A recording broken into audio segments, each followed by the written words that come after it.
जय जिजाऊ, जय शिवराय. मित्रांनो, आज प्रथमच फेसबुक लाईव्ह येण्याचा हा माझा छोटासा प्रामाणिक प्रयत्न मी करतोय. उद्या छत्रपती संभाजी महाराजांची जयंती आहे आणि आज लाईव्ह येण्याचं निमित्त छत्रपती संभाजी महाराजांची जयंती तर आहेच, परंतु त्यासाठी विशेष म्हणजे दोन कारणं आहेत. एक प्रमुख कारण म्हणजे गेल्या वर्षी 13 मे 2019लाच आमचे परममित्र स्नेही हरिभक्तपरायण श्रीकृष्ण महाराज उबाळे यांनी माझं व्याख्यान बीड इथे आयोजित केलं होतं आणि ते माझं पहिलं व्याख्यान होतं आणि ते 13 तारखेला झालं. हा एक विशेष. आणि दुसरी एक अडचण, उद्या आपला कोविड-19 जो कोरोना व्हायरस आहे त्या संबंधीची शिक्षकांची एक ड्युटी चेक पोस्टवर, तर ती माझी उद्या ड्युटी असल्या कारणाने सुद्धा उद्या शक्य नाही, म्हणून आजचा दिवस आपण आज निवडलेला आहे. म्हणजे हे दोन प्रमुख कारणं आहेत की ज्यामुळं आपण हा दिवस निवडलेला आहे. मग आता हे व्याख्यान सुरू करताना तथागत गौतम बुद्ध जगाला शांतीचा संदेश देणारे, याच गौतम बुद्धांना आपला गुरु मानणारे डॉक्टर बाबासाहेब आंबेडकर, तसेच शिवाजी महाराजांचा पहिला पोवाडा लिहिणारे आणि त्यांची समाधी शोधून त्यांची जयंती सुरू करण्याचा पहिला मान ज्यांचा आहे ते महात्मा फुले, ज्योतिबा फुले, सावित्रीबाई फुले, या सर्वांना सर्वप्रथम अभिवादन करतो.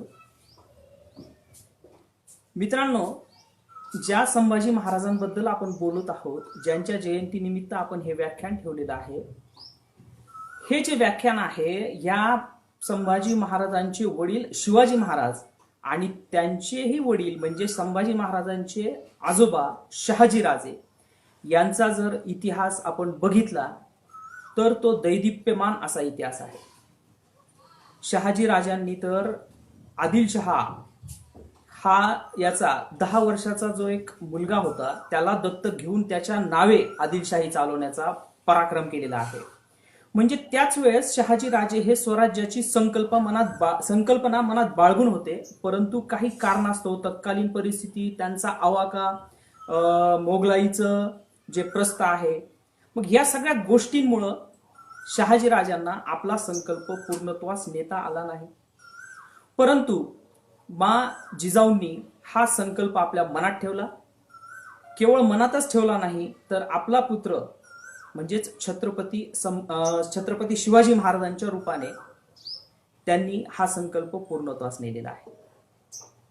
मग साधारण 1630 साली जन्मलेले शिवाजी महाराज 1643-44 पासून त्यांनी स्वराज्याच्या कार्याला सुरुवात केली. मग ज्यावेळेस पुण्याला शिवाजी महाराज जिजाऊंसोबत आले त्यावेळेस शहाजी राजांनी त्यांना स्वतःची राजमुद्रा दिलेली आहे, ध्वज दिलेला आहे. म्हणजे त्याच वेळेस शहाजी राजांनी एक स्वतंत्र राजाच पुण्याला येतोय, या अर्थाने हे सगळं रचलेलं आहे. मग ज्यावेळेस शिवाजी महाराजांनी एक एक किल्ला घेत गेले, स्वराज्य वाढत चाललं. मग हे स्वराज्य वाढत असताना, एक एक किल्ला स्वराज्यात सामील होत असताना, स्वराज्य वृद्धी होत असताना 1657 साली संभाजी महाराजांचा जन्म झाला. मग ज्यावेळेस शंभूराजांचा जन्म झाला सईबाईंच्या पोटी 1657 साली, आणि तिथून पुढे जी स्वराज्याची घोडदौड सुरू झालेली आहे ती प्रचंड वेगाने सुरू झालेली आहे. मग 1657 साली संभाजी महाराजांचा जन्म झाला, परंतु त्यानंतर अवघ्या 2 ते 2.5 वर्षांमध्येच संभाजी महाराजांच्या आई म्हणजेच सईबाई या बाळांत व्याधीने आजारी पडल्या आणि त्या निधन पावल्या. संभाजी महाराजांचं दुर्दैव, त्यांचं मातृसुख हरवलं. मग त्यांना एक धाराऊ आई यांनी, त्यांची दूध आई होती ती, त्यांनी सांभाळलं. आणि मग आई नसलेलं पोर मात्र जिजाऊंच्या संस्काराखाली शिवाजी महाराजांच्या शिस्तीत वाढलं आणि वाढलं तर असं वाढलं, असं चौफेर वाढलं की सर्वार्थाने संभाजी महाराज निष्णात झालेले. प्रत्येक माफ करा, रेंज गेलेली होती, रेंज आलेली आहे. मग आग्र्याची भेट आपल्याला माहिती आहे संभाजीराजांची. मग एवढं सगळं होत असताना ज्यावेळेस एखाद्या मोठ्या व्यक्तीचा, जे संभाजी महाराज आहेत त्यांच्या चरित्राचा ज्यावेळेस आपल्याला अभ्यास करायचा असतो आणि ज्यावेळेस आपण त्यांचे चरित्र बघायला जातो, त्यावेळेस एक अडचण अशी निर्माण होते की त्यांचा अभ्यास करताना त्यावेळेसचं जे तत्कालीन साहित्य आहे ते साहित्य जर आपण बघितलं तर त्या साहित्यामध्ये त्या साहित्यांचे जे शीर्षक आहेत ते शीर्षक वाचले तरी आपल्याला असं वाटतं की अरे, शिवाजी महाराजांचे पुत्र हे जे संभाजी आहेत त्यांचंच हे चरित्र आहे का? मग आता हे जे शीर्षक आहेत ते शीर्षकांची नुसते नावं जरी आपण बघितली तरी आपल्याला अंदाज येईल की संभाजी महाराजांचा जो इतिहास आहे तो कशा पद्धतीने आपल्यासमोर मांडला गेलेला आहे. मग आता आपण त्यांची शीर्षकं बघूयात. काय शीर्षक आहेत त्यांची? जी नाटकं लिहिलेली गेलेली आहेत. प्रणयी युवराज, कोणी लिहिलंय नाटक? वा न शहा यांनी. बेबंदशाही, विह औंधकर यांनी. दुर्दैवी छत्रपती, शंगो घैसास यांनी. रायगडची राणी, विवा हडप यांनी लिहिलेलं आहे. शिवाजीला शह, बघा आता याचं शीर्षक काय आहे? शिवाजीला शह, कोणी लिहिलंय? य ना टिपणेस. संभाजी छेडलेला छावा, त्यानंतर चिडलेला छावा, बघा ही कशी टायटल्स आहेत. त्यानंतर थोरातांची कमळा, या विषयावर आपण येणार आहोत. हे कुणी लिहिलंय? ना के सोन सुखार यांनी. स्वप्न भंगले रायगडाचे, विनोद कुमार शेंडगे यांनी लिहिलं. सती गोदावरी, हा सुद्धा विषय आपण बघणार आहोत. मग ह्या जे नाटकं लिहिले गेले, काही कादंबऱ्या लिहिल्या गेल्या. कादंबऱ्या सुद्धा कशा आहेत? स्वराज्यावरील संकट, नाग माधव यांनी लिहिलेलं आहे. शापित राजहंस. म्हणजे हे जे शीर्षक आपण बघितले, ज्यावेळेस संभाजी महाराजांचा आपल्याला अभ्यास करायचा आहे, त्यांच्याबद्दलची माहिती घ्यायची, त्यावेळेस उपलब्ध साहित्य काय आहे? तर अशा प्रकारचं साहित्य उपलब्ध आहे. मग छत्रपती शिवाजी महाराजांनी एवढं पुण्य काम केलं, एवढं स्वराज्य उभं केलं, आणि मग त्यांचा मुलगा कसा पाहिजे? त्यांचा मुलगा जर आपल्याला वर्णन करायचं तर तुकाराम महाराजांच्या भाषेत आपल्याला असं म्हणायला पाहिजे की अमृताची फळे अमृताची वेली, तोची पुढे चाली बीजाचीही, तुका म्हणे तैसे होई जे ते संगे, वाच लागे अंगे चंदनाचे. मग शिवाजी महाराजांच्या शिस्तीत वाढलेला, जिजाऊंच्या संस्कारात वाढलेला छत्रपती संभाजी महाराज जर आपण विचार केला तर शिवाजी महाराजांच्याही पुढे पाहिजे होते, त्यांचा इतिहासही तसाच पाहिजे होता. परंतु ज्यावेळेस आपण आत्ताची शीर्षकं वाचली मग त्यावेळेस आपल्याला प्रश्न पडतो की ही शीर्षकं अशी का, त्यांचं लेखन अशा पद्धतीने का झालं, हा प्रश्न आपल्याला पडतो. आणि मग असाच प्रश्न ज्यावेळेस पडतो त्यावेळेस आपल्या काही गोष्टी लक्षात येतात. मग काय गोष्टी आपल्याला लक्षात येतात की संभाजी महाराजांवरती जे लेखन झालेलं आहे ते तत्कालीन बखरींमधून झालेलं आहे. आता तत्कालीन हा शब्द काही सभासद बखरीच्या बाबतीत योग्य ठरतो, परंतु मल्हार रामराव चिटणीस यांची जी बखर होती त्या बखरीत मात्र सगळ्यात जास्त माहिती संभाजी महाराजांची लिहिली गेलेली आहे. आणि त्याच बखरीमधून मग विषय घेऊन, त्याच बखरींचा आधार घेऊन पुढे हे सगळं लिखाण झालेलं आहे. म्हणजे अशा पद्धतीचं लेखन त्या बखरींमध्ये आहे. मित्रांनो, मला तुम्हाला या ठिकाणी आह सोळंके सरांचा एक विचार सांगावासा वाटतो. कारण ज्यावेळेस मी पुस्तकामध्ये हा विचार वाचला त्यावेळेस सगळ्यात प्रथम त्या विचाराला अनुसरून जर कोणतं व्यक्तिमत्व मला वाटलं असेल तर ते संभाजी महाराजांचं व्यक्तिमत्व वाटलं. काय आहे हा विचार? आह सोळंके सर आपल्या त्या पुस्तकामध्ये एक विचार मांडतात. त्याच्यात असं सांगतात की आकाशामधला जो सूर्य आहे तो आपल्याला कधी दिसत नाही. मग आकाशातला सूर्य स्वयंप्रकाशित आहे, त्याचा उजेड आहे, तो ज्या ज्या वेळेस आकाशात आहे, ज्या ज्या वेळेस तो आकाशात असेल, प्रकाशित असेल, त्या त्या वेळेस प्रत्येक वेळी आपल्याला तो दिसणार आहे. परंतु तो दिसत नाही अशी सुद्धा कधी कधी सिच्युएशन, अशी परिस्थिती निर्माण होते. मग ती परिस्थिती कोणती आहे? आता सगळ्यात पहिली परिस्थिती, आकाशात आपल्याला सूर्य कधी दिसणार नाही. मग ज्या वेळेस सूर्य मावळलेला असेल म्हणजेच सूर्यास्तानंतर आणि पहाटे सूर्योदयापूर्वी आपल्याला सूर्य दिसणार नाही.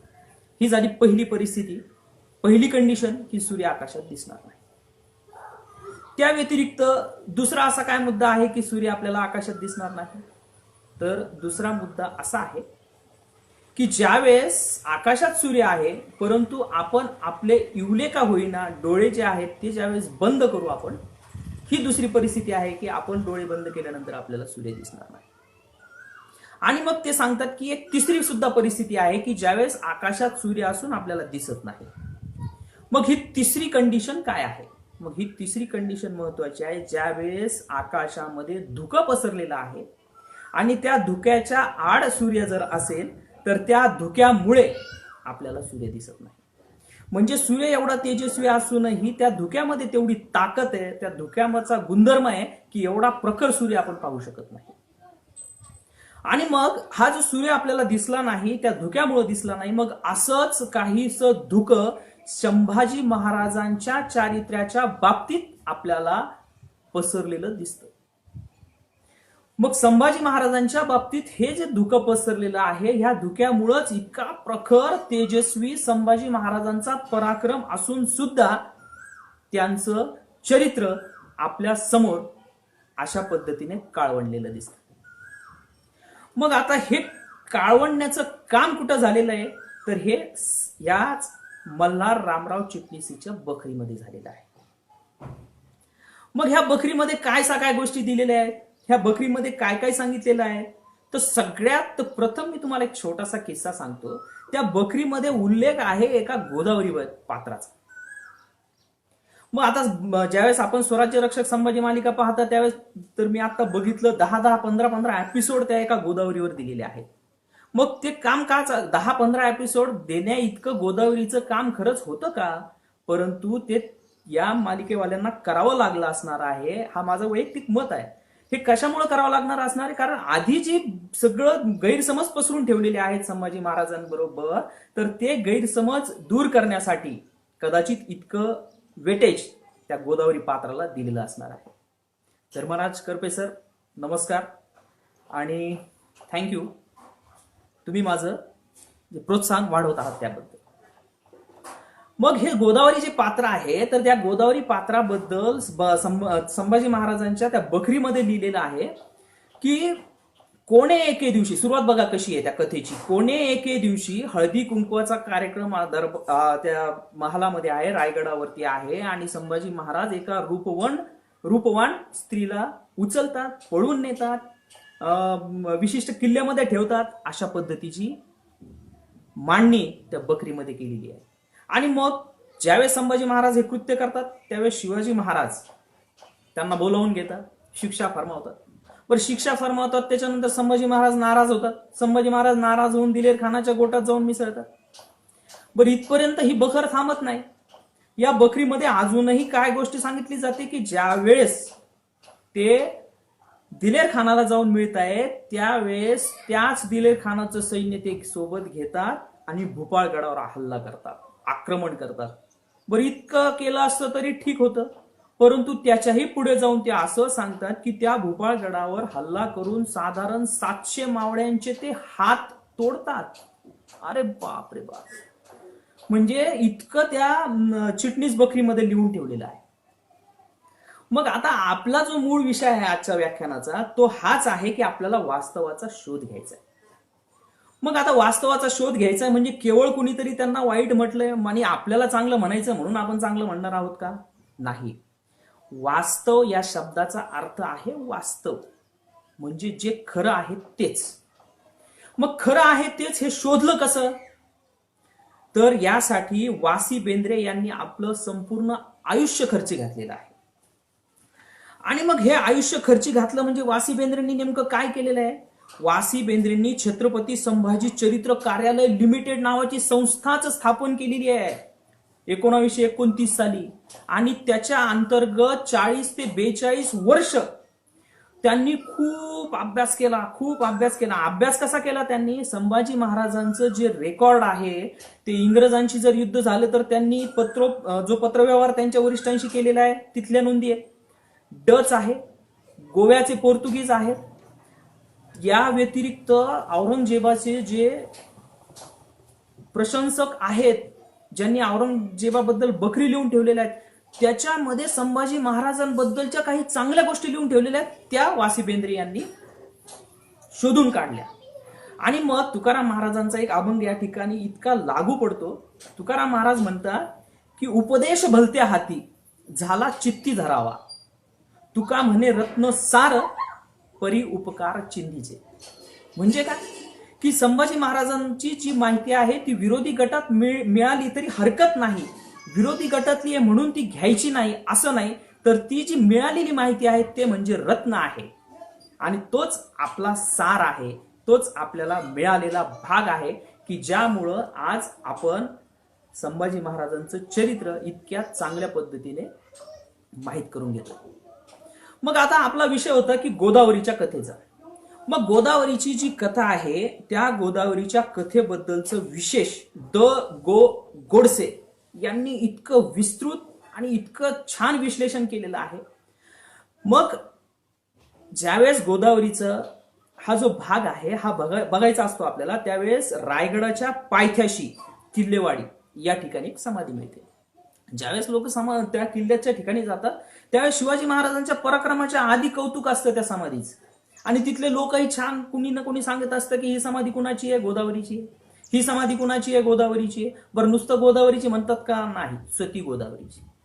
बरं ही लोककथा आहे. लोककथेचं एक वैशिष्ट्य याच्यामध्ये सांगितलेलं आहे की लोककथा म्हणजे काय की परंपरेने मुखाने तोंडी चालत आलेली ही जी कथा आहे, आणि याचं एक वैशिष्ट्य असतं की ज्यावेळेस ही कथा एकाने दुसऱ्याला सांगितली जाते आणि दुसऱ्याने ती ऐकल्यानंतर त्याच्यात काहीतरी स्वतःची भर घालून तिसऱ्याला सांगितली जाते, अशा पद्धतीने ती पूर्वापर चालत आलेली आहे. मग ही जी समाधी आहे, मग ह्या समाधीबद्दल ज्यावेळेस चर्चा होते, ती कथा सांगितली जाते आणि त्या कथेमध्ये ज्यावेळेस ही गोदावरी सती गोदावरीची कथा समाधी आहे असं सांगितलं जातं, त्यावेळेस याच गोडसे यांनी त्याचा शोध घेण्याचा प्रयत्न केला. आणि अजून काय सांगितलं जातं त्या लोककथेमध्ये की ही जी गोदावरी आहे ही सती गेलेली आहे. बरं अजून वैशिष्ट्य काय या लोककथेचं? ती जी गोदावरी सती गेली ती सती गेली परंतु तिचा नवरा जिवंत होता. आता किती विशेष आहे, नवरा जिवंत असतानाही ती सती जाते. पण अजून त्याच्याही पुढची अजून गोष्ट, नवरा जिवंत असताना सती जाणं इथपर्यंत ठीक आहे, परंतु त्याच्याही पुढचा भाग असा आहे की तिची इच्छा अशी असते की माझ्या सरणाला आग लावण्याचं काम, अग्नी देण्याचं काम संभाजी महाराजांनी करावं. बघा म्हणजे संभाजी महाराजांचा संबंध जोडायचाच म्हणून कशा पद्धतीने जोडला गेला. मग आता हा जो हट्ट तिचा होता म्हणजे कुठं ना कुठेतरी संभाजी महाराजांचा आणि तिचा संबंध कसा तरी आहे असं जोडण्याचं काम इथं केलेलं आहे. परंतु ह्याच लोककथेमध्ये जर आपण बघितलं ह्याच गोदावरीची कथा, तर दुसऱ्या ठिकाणी जर आपण वाचली तर तिने कुठेतरी उडी मारून आपला जीव दिलेला आहे असं वेगवेगळं उल्लेख या गोदावरीबद्दल आढळतो आपल्याला. म्हणजे तिच्याबद्दलची माहिती प्रत्येकाने आपापल्या परीने वेगवेगळी दिलेली आहे. मग आता आपण जर विचार केला संभाजी महाराजांबद्दल, तर संभाजी महाराजांबद्दल वयाच्या साधारण 16व्या-17व्या वर्षापर्यंत कसलंही वाईट साईट लिखाण नाही, हा एक मुद्दा आपण लक्षात घेतला पाहिजे. मग ज्यावेळेस ही जी समाधी शोधण्याचं काम, ही समाधी नेमकी कोणाची आहे हे शोधण्याचं काम ज्यावेळेस गोडसे यांनी केलं, त्यावेळेस त्यांना असं लक्षात आलं की ही जी समाधी आहे ही समाधी गोदावरीची नसून इतर कुणाची तरी आहे. मग आता ही कुणाची आहे, तर ही यशवंतराव होळकरांच्या पुण्यावरील स्वारीच्या वेळी दुसऱ्या बाजीरावाच्या कारकिर्दीत यशोदाबाईंची रायगडावर रवानगी केलेली होती, म्हणजे पेशवाईच्या काळामध्ये. आणि याच यशोदाबाई मृत झाल्यानंतर त्यांची समाधी त्या ठिकाणी बांधली गेली आणि तीच ही समाधी आहे जी आज गोदावरीची म्हणून सांगितली जाते.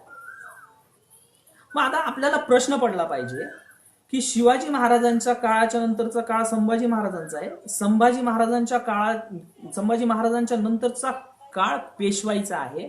मग पेशवाईमध्ये निर्माण झालेली समाधी जी नंतर निर्माण झालेली आहे, जी लोकांच्या लक्षात राहायला पाहिजे कारण ती नंतर निर्माण झालेली आहे, परंतु ती लोकांच्या लक्षात राहत नाही की पेशवाई मधली आहे. लोकांना उलट इंटरेस्ट याच्यामध्ये आहे की ती संभाजी महाराजांच्या काळातली आहे आणि गोदावरीची आहे. म्हणजे हे जाणून बुजून कुठेतरी लोकांच्या मनावर बिंबवण्याचं काम इथं झालेलं आहे. म्हणजे नंतरच्या काळात घडणाऱ्या गोष्टी लक्षात राहायला पाहिजे, जसं यशोदाबाईंची ती समाधी आहे तसं होत नाही, परंतु लक्षात मात्र राहते गोदावरी. हे आपण या ठिकाणी लक्षात घेतलं पाहिजे. मग आता गोदावरीची ही कथा झाली. मग संभाजी महाराजांच्या कॅरेक्टरमध्ये, चारित्र्यामध्ये अजून एक कॅरेक्टर घुसवलं गेलं. ते कॅरेक्टर होतं तुळसाचं. मग आता ही तुळसा, एक वेळ गोदावरी तरी ठीक होती की तिची लोककथा परंपरेने चालत आलेली, परंतु तुळसा ही लोककथा सुद्धा नाही, ही साहित्यिकांची शुद्ध निर्मिती आहे. साहित्यिकांची निर्मिती म्हणजे 1891 साली, 1891 साली जे नाटक लिहिलं गेलं, त्या नाटकामध्ये हे तुळसा नावाचं कॅरेक्टर तयार केलं गेलं, त्याच्या भोवती ते पूर्ण नाटक फिरलं गेलं आणि मग हे तुळसा कॅरेक्टर संभाजी महाराजांच्या चरित्राला जोडलं गेलं. लोकांना त्याच्यामध्ये इंटरेस्ट वाटला. 1891 ची ती गोष्ट आणि तिथून पुढे मग ती तुळसा जी चिटकली संभाजी महाराजांच्या चरित्राला, ती चिटकली तर चिटकलीच, कारण ती मनोरंजक वाटते म्हणून. मग मला हे म्हणायचंय की तुळसा झालं, गोदावरी झालं, ह्या ज्या दंतकथा आहेत, तुकाराम महाराज सांगतात, नका दंतकथा येते सांगो कोणी, कोरडे ते मानी बोल कोण, अनुभव येते व्हावा साचार, न चलती चार आम्हा पुढे, राजहंस क्षीर आणि पाणी, राजहंस दोन्ही वेगाळिले, तुका म्हणे येते पाहिजे जातीचे, एरा गबाळाचे काम नाही. म्हणजेच आपल्याला शंभू चरित्र जाणून घेताना हे एरा गबाळाचं काम नाहीये. इथं तुम्हाला तर्कशास्त्र, तर्कशुद्धतेने विचार करून ते समजून घेतलं तर हे समजून येणार आहे. हे एरा गबाळाचं काम नाही. ह्या दंतकथा कशा आल्या, कशा रुजल्या, हे समजून घेतलं पाहिजे. बरं, आता गोदावरी, तुळसा इथपर्यंत ठीक होतं. आता तिसरे कॅरेक्टर आहे. 3 कॅरेक्टर होते संभाजी महाराजांच्या चरित्राला जोडलेले. त्यापैकी 2 तर आपण बघितले. एक गोदावरीचं जे यशोदाबाईंचं आहे, म्हणजे गोदावरी नव्हतीच. तुळसा तर नाहीच आहे, ती साहित्यिकांची निर्मिती आहे. 1891 पासून तुळसा निर्माण झालेली. आणि तिसरं जे आहे ते म्हणजे थोरातांची कमळ. मग आता थोरातांची जी कमळा आहे, मग ही थोरातांची कमळा म्हणजे पन्हाळ्याच्या खाली पायथ्याशी एक गाव आहे आणि त्या ठिकाणी एक समाधी मंदिर आहे आणि त्या समाधी मंदिराच्या ठिकाणी जी समाधी आहे, ती जी समाधी आहे ती थोरातांच्या कमळेची आहे असं सांगितलं जातं. मग त्याच ठिकाणी राहणारे गुळवणी, पन्हाळ्याचेच रहिवासी, ज्यावेळेस ते इतिहास संशोधक आहेत, ज्यावेळेस त्यांना वाटलं की अरे संभाजी महाराजांच्या बाबतीतलं हा जो थोरातांच्या कमळेचा भाग आहे नेमकं काय आहे, त्यांना उत्सुकता लागली आणि मग त्यांनी त्याचं शोध घेण्याचा जो प्रयत्न केला, त्या प्रयत्नामध्ये त्यांनी तहसील कचेरी गाठली. ज्या ठिकाणी ती समाधी आहे ती समाधी, तिचा गट नंबर, सर्वे नंबर, कोणत्या गटात ती आहे, म्हणजे थोडक्यात त्या तहसील कचेरीमध्ये गेल्यानंतर त्याचं विश्लेषण काढलं आणि तिथं ती जागा थोरातांचं थडग या नावाने त्या ठिकाणी नोंद निघाली. आता पुन्हा थोरातांचं थडग असं म्हटल्यामुळे गोंधळ निर्माण झाला, कारण इथं थोरातांची कमळा असा उल्लेख आहे. मग ह्याच्या मुळाशी जाण्याचं गुळवणी यांनी निश्चय बांधला आणि त्यांनी अभ्यास केला. त्यावेळेस त्यांना कैलासवासी V.K. राजवाडे यांची मराठ्यांच्या इतिहासाची साधने खंड 3 यामध्ये काही उल्लेख आढळला. आणि तो उल्लेख कधीचा होता बघा, ज्यावेळेस संभाजी महाराजांचे पुत्र शाहू महाराज हे मुघलांच्या ताब्यातून सुटून, औरंगजेबाचा मृत्यू झाला होता 1707 साली, त्यावेळेस ते स्वराज्यात परत आले. त्यावेळेस महाराणी ताराराणी स्वराज्य सांभाळत होत्या, परंतु त्यांच्यामध्ये संघर्षाची ठिणगी पडली आणि सातारा आणि कोल्हापूर अशा 2 गाद्या तयार झाल्या. मग यांच्यामध्ये ज्यावेळेस संघर्ष झाला, त्या संघर्षामध्ये जे थोरात होते, जे थोरात घराणं होतं, तिथले मातब्बर 2 सरदार होते आणि त्यांच्यावर चाल करून शाहू महाराजांनी 1718 साली त्या थोरातांच्या सरदारांवर आक्रमण केलं, हल्ला केला. त्याच्या छातीत भाला लागून तो सरदार ठार झाला. आणि ज्यावेळेस तो सरदार ठार झालेला आहे, मग त्याची जी पत्नी होती, ती पत्नी त्याच्यासोबत सती गेली आणि मग तो थोराताचा तो जो सरदार होता आणि त्याची जी पत्नी होती, ती पत्नी म्हणजे कोण? गोडाबाई. आणि त्या थोराताचं नाव होतं यशवंतराव थोरात, आणि त्याची पत्नी गोडाबाई, जी त्यांच्या मागे सती गेलेली आहे. आणि मग यांची जी संयुक्त समाधी त्या ठिकाणी निर्माण झाली, आणि हीच ती समाधी जी पन्हाळ्याच्या पायथ्याशी आहे आणि जी थोरातांच्या कमळेची समाधी आहे म्हणून सांगितलं जातं. परंतु प्रत्यक्षात ज्यावेळेस कागदपत्रांच्या पुराव्यांच्या आधारे गुळवणी यांनी ते शोधून काढलं आणि त्यांना हे लक्षात आलं, त्यांनी आपल्याला हे सगळं दाखवून दिलं आणि सांगितलं की ही समाधी तुळसेची नाही, गोदावरीची नाही आणि कमळेचीही नाही, ही थोरातांची म्हणजेच गोडाबाई आणि यशवंतरावांची ही समाधी आहे. तर अशा पद्धतीने संभाजी महाराजांच्या चरित्राला ह्या चिटकलेल्या ज्या गोष्टी आहेत, ह्या गोष्टी बखरीतून निर्माण झाल्या. मग आता ही सगळ्यात मोठा प्रश्न निर्माण होतो की ही जी बखर आहे, ह्या बखरीतून अजून काय काय अडचणी निर्माण झालेल्या. मग ह्या बखरीतून आपण बघितलं वेगवेगळे साहित्य निर्माण झाले. मग ह्या बखरीमध्ये सगळ्यात मोठा घोळ असा करून ठेवलेला आहे की ज्याच्यामुळे संभाजी महाराज हे कॅरेक्टर एकदम नकारात्मक झालं, रागी, क्रोधी असं झालं. आणि मग ह्या बखरीमध्ये त्याच्यामध्ये काय नेमकं सांगितलं तर तो भाग समजून घेण्याचा आहे. आणि तो भाग काय आहे? ज्यावेळेस 3 एप्रिल 1680 साली शिवाजी महाराजांचा मृत्यू झाला, त्यावेळेस ह्या बखरीमध्ये असं सांगितलं गेलं की पन्हाळ्यावरून संभाजी महाराज त्वेषाने आले. शिवाजी महाराजांचा मृत्यू झाल्याबरोबर त्याच कालावधीमध्ये त्यांनी अण्णाजी दत्तो आणि इतर प्रधानांना हत्तीच्या पायदळी दिलं. महाराणी सोयराबाईंना भिंतीत चिनून मारलं आणि स्वतः राज्यकर्ते बनले. म्हणजे मग मेसेज काय केला की संभाजी महाराजांनी, शिवाजी महाराजांनी ज्या लोकांना सांभाळलं, ज्या लोकांनी स्वराज्यासाठी इतक्या खस्ता खाल्ल्या, स्वराज्य मोठं केलं, त्याच लोकांना संभाजी महाराजांनी ठार मारलं.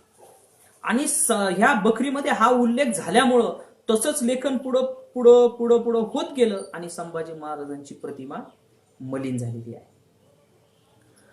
मग नेमकं काय झालं हे शोधून काढण्याचं काम केलेलं आहे वासी बेंद्रे यांनी. याचा उल्लेख मी मागे आता केलेला आहे.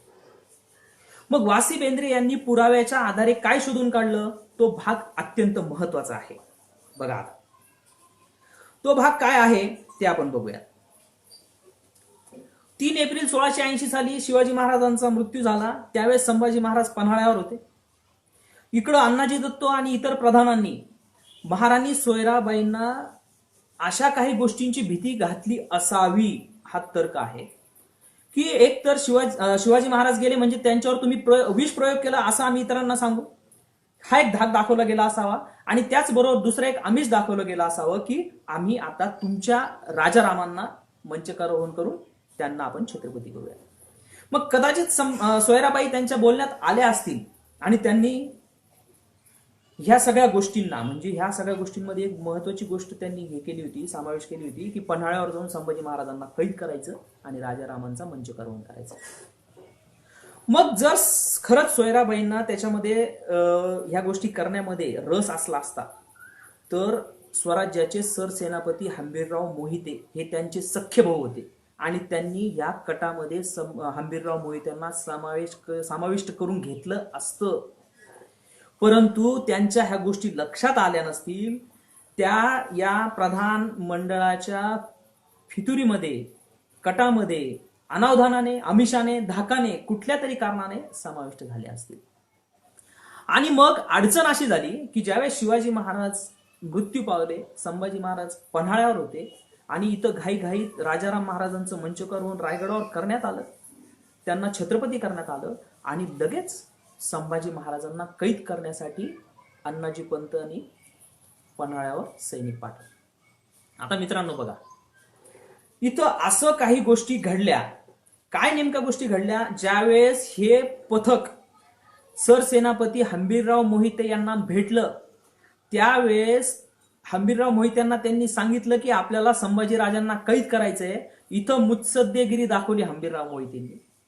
स्वतःची बहीण महाराणी सोयराबाई असून त्यांनी हे पथक पाठवलेलं असून त्यांच्यासोबत अशी मुत्सद्देगिरी केली की चला आपण संभाजी महाराजांना कैद करू, आणि त्यांना घेऊन पन्हाळ्याला गेले. आणि पन्हाळ्याला गेल्यानंतर हंबीरराव मोहितेंनी संभाजी महाराजांना सांगितलं की हे लोक अशा अशा कारणासाठी आलेले आहेत आणि मी त्यांना इथं कैद करून आणलेलं आहे. म्हणजे ही मुत्सद्देगिरी हंबीरराव मोहितेंनी केलेली आहे. बघा, म्हणजे स्वराज्याचे सरसेनापती जे सख्खे बंधू होते सोयराबाईंचे, जर संभाजी महाराज जर व्यसनी असले असते, जर संभाजी महाराज स्त्रीलंपट असले असते, तर स्वराज्याचा सरसेनापती असलेला व्यक्ती जो सोयराबाईंचा सख्खा भाऊ होता तो सोयराबाईंच्या विरोधात गेला असता का? साधा प्रश्न आहे हा, आपल्याला पडला पाहिजे. आणि मग एवढं झाल्यानंतर संभाजी महाराजांनी त्यांना सगळ्यांना कैद करायला सांगितलं आणि त्यांच्यासह संभाजी महाराज पन्हाळ्यावर गेले. पण कधी? 18 जून 1680 साली. म्हणजे शिवाजी महाराजांचा मृत्यू झाला एप्रिलमध्ये आणि संभाजी महाराज गेले जूनमध्ये. बरं, जूनमध्ये गेल्यानंतर मल्हारराव चिटणीसाच्या बखरीत सांगितल्याप्रमाणे खरंच त्यांनी गेल्याबरोबर या अण्णाजी दत्तो आणि प्रधानांना मारलं का? अजिबात नाही. सोयराबाईंना भिंतीत चिनून मारलं का? अजिबात नाही. त्यांनी सोयराबाई आणि आपल्या इतर 3 माता यांचं सांत्वन केलं.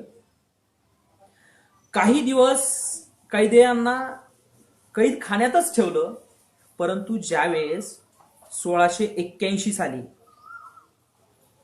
त्यांनी स्वतःचा राज्याभिषेक केला, त्यावेळेस त्यांनी याच मंत्र्यांना स्वतःला कैद करायला आले असून सुद्धा मोठ्या मनाने माफ केलं, मोठ्या औदार्य दाखवलं, मनाचा मोठेपणा दाखवला. आणि केवळ माफच केलं नाही तर त्यांना त्यांची पूर्व पदावर सन्मानाने त्यांचे पूर्वाधिकार दिले. मग कुणाला काय काय दिले पूर्वाधिकार? सर्व कैद्यांना मुक्त तर केलं. मग मोरोपंत पेशवे हे कैदेमध्ये निवर्तले होते, म्हणजे त्यांचं निधन झालं होतं. त्यांचा जो पुत्र होता त्याला पेशवाई दिली. बघा, जर खरंच मोरोपंताबद्दल जर आकस असली असती तर त्यांच्या मुलाला तरी त्यांनी पेशवाई दिली असती का? हा प्रश्न आपल्याला पडला पाहिजे. ही माहिती आपण घेतली पाहिजे. हे संभाजी महाराजांचं चरित्र आपण समजून घेतलं पाहिजे. त्यानंतर अण्णाजी दत्तोस अमात्यपद दिलं, प्रल्हाद निराजीस न्यायाधीश पद दिलं, बाळाजी आवजीला जे आधीचं चिटणीस पद होतं तेच दिलं. म्हणजे ह्या सगळे लोक स्वतःला कैद करायला आलेले असताना सुद्धा मोठ्या मनाने माफ तर केलंच, पूर्व पदावर सुद्धा बसवलं. हा इतिहास आपण समजून घेतला पाहिजे. संभाजी महाराजांच्या चरित्रातला हा विशेष भाग आपण समजून घेतला पाहिजे. मग आता लक्षात घ्या, त्यांच्या वयाच्या 17व्या वर्षापर्यंत त्यांच्यावर कधीच वाईट व्याभिचार, व्यसन अशा कुठल्याच गोष्टींचा उल्लेख झाला नाही. तसंच 1680 पासून आता 81 आणि तिथून पुढं जुलै ऑगस्ट 81 पर्यंत सुद्धा कुठलेच आरोप झालेले नाही. आणि ह्याच 1.5 वर्षांमधला काळ अत्यंत महत्वाचा आहे त्यांच्या संबंधीचा इतिहास जाणून घेण्याचा. मग हे झालं 1681 मध्ये, जानेवारीमध्ये त्यांनी स्वराज्याभिषेक केलं आणि आता सगळ्यांना वाटलं की आता सगळं पहिल्यासारखं झालं. परंतु त्याच्यात एक नवीन गोष्ट झाली. काय नवीन गोष्ट झाली? त्यावेळेस अकबर बादशाह 15 जून 1681 साली अकबर बादशाह शहजादा अकबर हा स्वतःचा बाप औरंगजेबाशी फितुरी करून त्याच्याशी बंड केला आणि राज्यकारभार हातात घेण्याचा प्रयत्न केला. परंतु औरंगजेबाने मोठी हुशारी केली, त्याबद्दल आपण पुढे बघणार आहोत. हुशारी केली, एक असं पत्र पाठवलं राजपुतांना की औरंगजेब शहजाद्याचं सगळं कट कारस्थान उघडं पडलं आणि त्याला पळून कुणाकडे तरी आश्रय शोधायचा होता. मग अशा परिस्थितीमध्ये मोगल साम्राज्य एवढं मोठं, औरंगजेब एवढा कपटी, स्वतःच्या बापाला त्याने कैदेत ठेवलं, स्वतःच्या भावांना मारून टाकलं. अशा कपटी व्यक्तीकडून आपल्याला वाचायचंय म्हणून शहजादा अकबर जो पळाला त्याला कुठं आश्रय मिळणार होता? कुठंच नाही. मग त्याला माहित होतं की जर मला आश्रय देण्यासारखं व्यक्ती जर कोण असेल तर संभाजी महाराज आहे. मग हे माहित कसं आहे? कारण आग्र्याला संभाजी महाराज गेलेले होते आणि संभाजी महाराज स्वतः मुअज्जम म्हणजे औरंगजेबाचा दुसरा पुत्र याच्यासोबत 2 वर्ष औरंगाबादला राहिलेले आहेत. म्हणजे औरंगजेब महाराजांनी सगळ्या चालीत होती, सगळे लोक माहीत असताना सुद्धा त्यांच्या स्वतःच्या चरित्र त्यांनी खूप चांगल्या पद्धतीने जपलं होतं. मग ज्यावेळेस 1681 साली शहजादा अकबर त्यांच्या आश्रयाला आला त्यावेळेस संभाजी महाराजांनी कसलाही मागचा पुढचा विचार न करता शहेजादा अकबराला आपल्या राज्यामध्ये आश्रय देण्याचं काम केलेलं आहे. एवढं महान मोठं काम म्हणजे त्यावेळेस हे फार धाडसाचं काम होतं. आणि मग ज्यावेळेस शहेजादा अकबर स्वराज्यात राहायला लागला त्यावेळेस अशी एक गोष्ट घडली जुलै आणि ऑगस्ट 1681 साली की ती गोष्ट म्हणजे निर्णायक वळण ठरली संभाजी महाराजांच्या चरित्राला आकार दिला. जुलै ऑगस्ट मध्ये एका मागे एक दोन गोष्टी घडल्या. दोन कट संभाजी महाराजांच्या विरुद्ध झालेले. काय कट झाले तर त्यांच्या जेवणामध्ये मत्स्यान्नातून त्यांना विष देण्याचा प्रयत्न झाला आणि ज्यावेळेस ते मत्स्यान्न सेवन करणार त्याच वेळेस एका अल्प आयुच्या सेवकाने त्यांना पूर्वकल्पना दिली आणि मग ज्यावेळेस त्यांना ते माहीत झालं त्यावेळेस त्यांनी ज्याने ते बनवलेलं होतं तो आचारी आणि एका प्राण्याला म्हणजे कुत्र्याला तो मत्स्यान्नाचा घास दिला. काही तासामध्ये ते मृत्यू पावले. बरं एवढं झालं तरी सुद्धा संभाजी महाराज शांत राहिले. बघा ही दुसरी वेळ होती तरी सुद्धा त्यांनी कुणाला काहीही त्रास दिला नाही. आणि मग त्याच्यानंतर पुढच्याच महिन्यामध्ये एक अशी गोष्ट घडली की जी गोष्ट जर आपण ऐकली आणि समजून घेतली तर आपल्याला बऱ्याच गोष्टींचा अर्थ स्पष्ट होणार आहे. हिरोजी फर्जंद याला सोयराबाई आणि ते जे प्रधानमंडळ होतं त्यांनी अकबर शहेजादेकडे पाठवलं आणि त्याला सांगितलं की संभाजी महाराजांच्या विरुद्ध आमच्या कटामध्ये तू सहभागी हो आणि तू सहभागी जर झाला तर तुला आमचं अर्ध राज्य देऊ आणि अर्ध राज्य आम्ही घेऊ.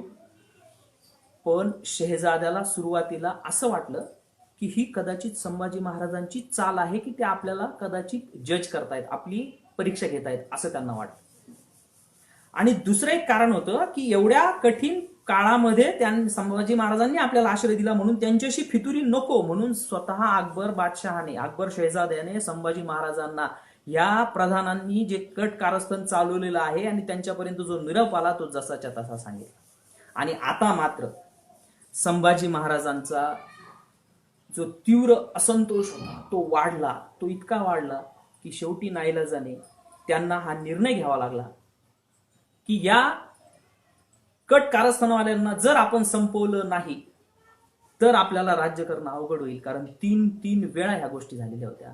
आणि नाईलाजांनी मग संभाजी महाराजांनी अण्णाजी दत्तो, निराजीरावजी, प्रल्हाद निराजी, बाळाजी आवजी या सगळ्यांना हत्तीच्या पायदळी दिलं आणि सोयराबाईंना मात्र त्यांनी मारल्याचा उल्लेख नाही. नंतरच्या इंग्रजी पत्रामध्ये त्याचा संदर्भ असा आहे की संभाजी महाराजांचं जे चरित्र लिहिलेलं आहे त्या एका पुस्तकामध्ये असा उल्लेख आहे की सोयराबाईंचा मृत्यू आजारपणात झालेला आहे. त्यामुळे संभाजी महाराजांनी सोयराबाईला मारलं असा नाही. हे सगळ्या गोष्टी आपण समजून घेतल्या पाहिजे. मग हा इतिहास आपण कागदपत्रांच्या आधारे ज्यावेळेस समजून घेतो त्यावेळेस आपल्याला संभाजी महाराजांबद्दलच्या या गोष्टी माहीत होतात. मग जर संभाजी महाराज असे नव्हते हे आपण बघितलं, त्यांच्या कॅरेक्टर त्यांच्या चारित्र्याबद्दलचे ज्या प्रतिमा मलिन करण्याच्या गोष्टी होत्या त्या आपण पुराव्या निशी खोडून काढल्या आणि मग अशा पद्धतीने संभाजी महाराजांची ज्यावेळेस प्रतिमा जी मलिन होती ती ज्यावेळेस स्वच्छ होते मग त्यावेळेस खरे संभाजी कळायला आपल्याला सुरुवात. मग खरे संभाजी कसे होते? मग 1681 ते 1689 मृत्यूपर्यंत त्यांनी केलेले जे लढाया आहेत त्या साधारण 140 पेक्षा जास्त लढाया होत्या. आणि विशेष म्हणजे या सगळ्या लढायांमध्ये संभाजी महाराज एकही लढाई हरलेले नाहीत. संभाजी महाराजांच्या काळामध्ये एकही गलबत म्हणजे जहाज बुडालं नाही, हरलं नाही आणि त्यांना कुठूनच माघार मिळालेली नाही. मग वर्ल्ड रेकॉर्डची नोंद व्हावी इतक्या लढाया हा माणूस जिंकलेला आहे. मग हा माणूस व्यसनी स्त्री लंपट असूच कसा शकतो? मग याचा जर आपण आता ह्या सगळ्या गोष्टींचा मागोवा घेतला तर आपला असं लक्षात येतं की राज्याभिषेक होईपर्यंत त्यांच्यावर कसलंच लेखन वाईट नाहीये. आणि राज्याभिषेक झाल्यानंतर ज्यावेळेस जिजाऊ राज्याभिषेकच्या नंतर 12 दिवसानंतर जिजाऊ निवर्तल्या त्यानंतर मग सगळा गोंधळ झाला. शिवाजी महाराज कर्नाटक मोहिमेवर गेले स्वराज्यामध्ये कुणाचा धाक राहिला नाही आणि अशा वेळेस अनागोंदी माजली.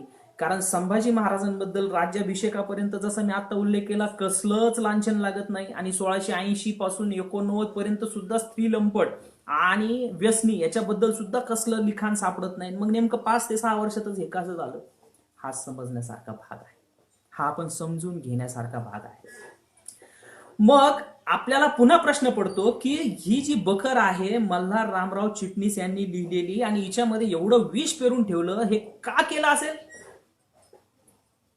तर हे करण्याचं कारण असं आहे की ही मल्हार रामराव चिटणीस बखर लिहिली गेली ती संभाजी महाराजांच्या मृत्यूनंतर 122 वर्षानंतर.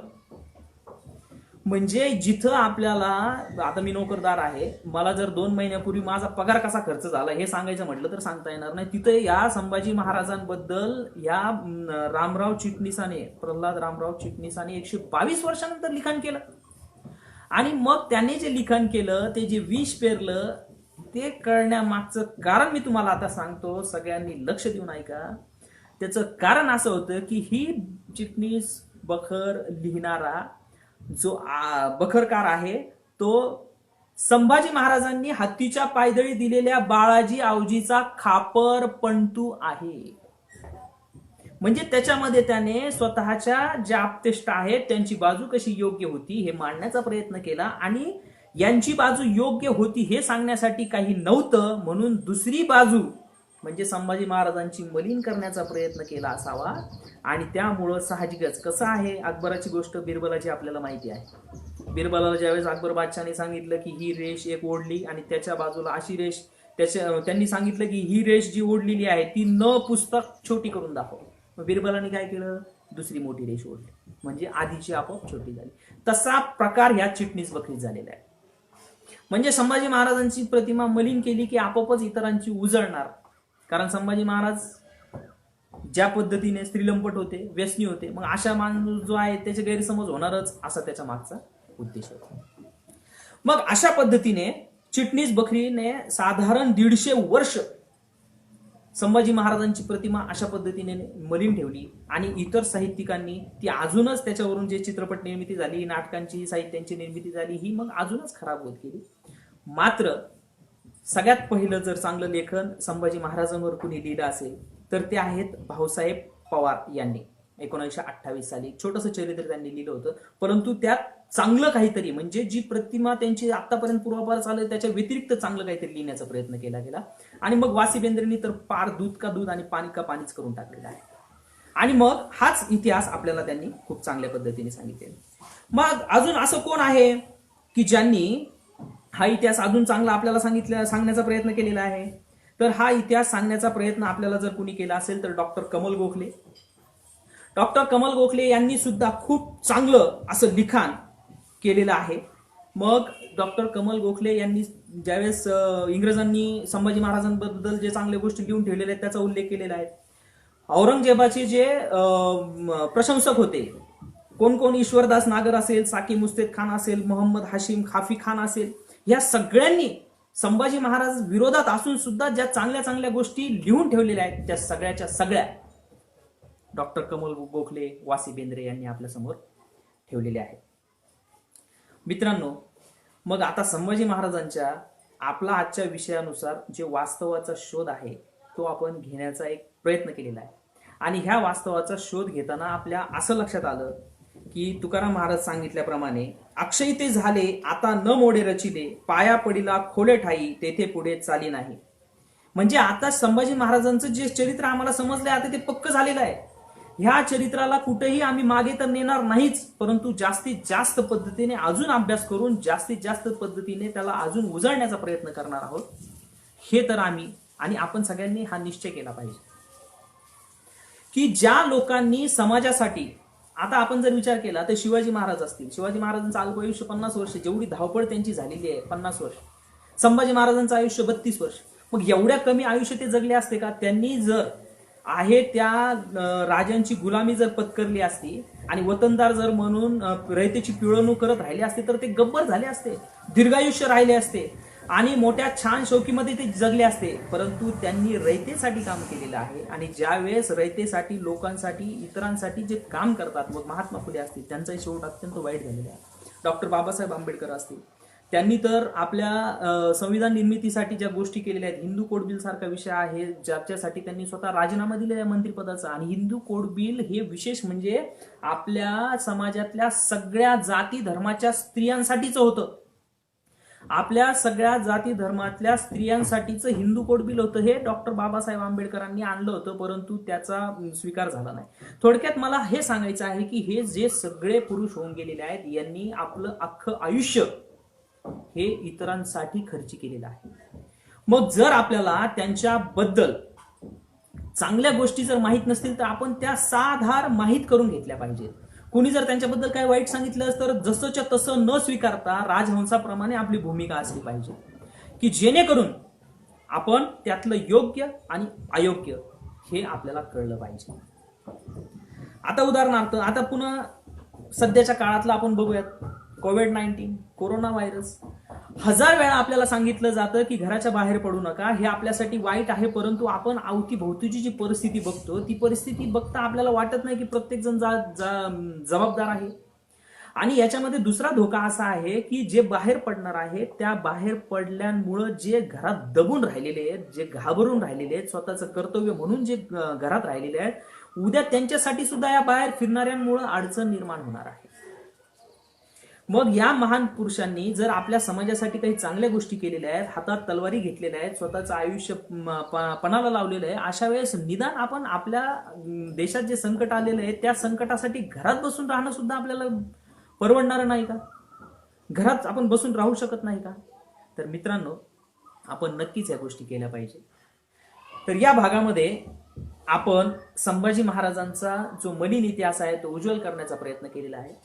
पुढच्या भागामध्ये संभाजी महाराज ज्यावेळेस औरंगजेबाच्या दरबारात जातात त्यावेळेस कवी कलशाच्या ज्या 4 ओळी आहेत त्या अंगाचा थरकाप उडवणाऱ्या आहेत, त्या आपण बघणार आहोत. पुढच्या भागामध्ये आपण गोव्याचा जो पोर्तुगीज आहे त्याला पळता भुई थोडी संभाजी महाराजांनी केली होती आणि तो इतका घाबरला होता की त्याचा राजदंड त्याने चर्चच्या आत असणाऱ्या त्यांच्या धर्मगुरूच्या शवपेटीजवळ ठेवला आणि आता इथून पुढे संभाजीपासून तूच आम्हाला वाचव अशी गयावया केलेली आहे.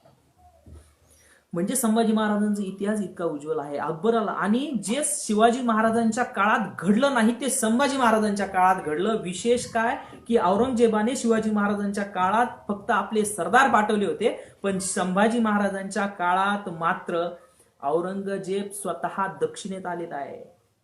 मग ह्या सगळ्या गोष्टी आपण पुढच्या भागामध्ये बघणार आहोत.